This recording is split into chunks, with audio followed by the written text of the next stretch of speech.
Улс орны тусгаар тогтнол ондоочт нь хэл соёл билээ. Монгол улсын өөх түүх соёлыг шимтэн судлагч олон гадаадын иргэд байдаг.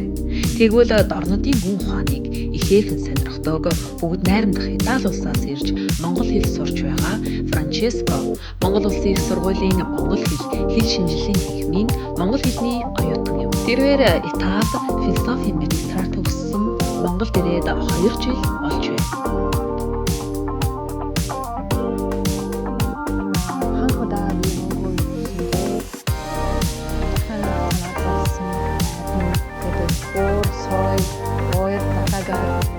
Би монгол хэл дэгри очиж жахан санагдсан. Тэгж монгол хэлнээс сархан хэлтэй надад төсөлсөн шууд монгол хэлний их сургууль анхан монгол хэлний ороод монгол хэл Монгол хэл нь эртний түүхтэй хэл билээ. Түүний уран яруу аялал бидний өдөр тутмын бичгийн соёлд нэвч шингэсэн. Ойрд, урайд, халах, өвөр гэсэн 4 том аялал дотроо олон аман аялал бий.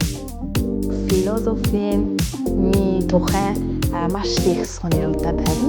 Тэгээд манай найз монгол очсон. Тэгээд надтай хамт ярилцсан.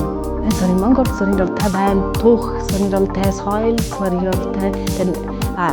Очорэ сураараад би жахан бодоод төгсөөд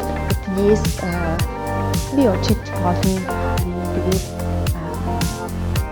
монгол хэл одоо ханг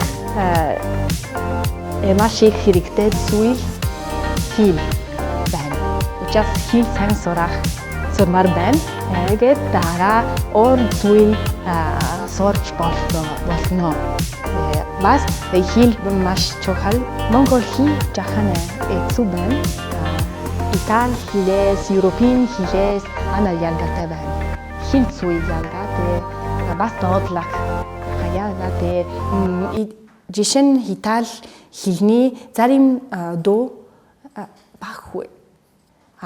Монгол хэл кирилл бас монгол бичиг бас амар ялгаатай байна. Учраас бүх зүйл цэцэрлэг хэд сурж байгаа шиг байна. Би монгол хэл сайн сурах хэрэгтэй байна.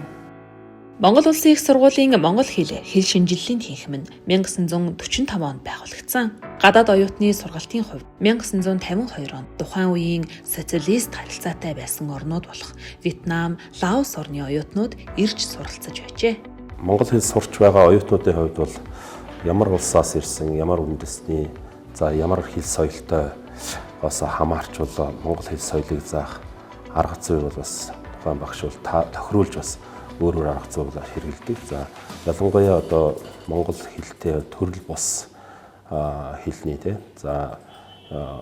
хэв шинжээр ялгаатай тухайлбал одоо Алтай язгуурын хэлний гэдэг юм эсвэл монгол одоо хэлтэй бол өгүүлбэрийн бүтэц үг зүйн байгууллагын хувьд төсөөтэй хэлний хувьд бол нэг омтой хэрэг. Гэтэл Европын язгуурын хэл ч юм уу төрөүний дуудсан дээр Лаос, Вьетнам гэдэг бүр их өөрмөц одоо бүтэц тогтолцоотой энэ хэлнүүдийн хувьд бол нэлээд одоо тусгайлсан ур чадвараас шаардаж яг тэр тухайн өөрсдийнх нь их хэлтэй монгол хэл юугаараа төсөөтэй ямар хэмжиж шинжээрээс юугаараа ялгаатай юм гэдгийг сайн одоо анхаарч заавал одоо энэ үгтэй бол монгол улсад ирж суралцж байгаа хүмүүсийн хувьд бас давхар энэ зөвхөн монгол хэлний одоо хэл зүйг гэхээс илүүтэйгээр бас монгол орон судлал, монгол ёс заншил ах уй соёлыг бас ойлгон таних тэр хүсэл эрмэлзэлээр нь тулгуурлаж бас заавал илүү үр дүнтэй бол байдаг л да. Монгол хэлийг бол яг бид бол нөгөө хэрэглээнийх нь одоо нөхцөл байдлаас хамаарат монгол одоо ярианы хэл, монгол бичгийн хэл.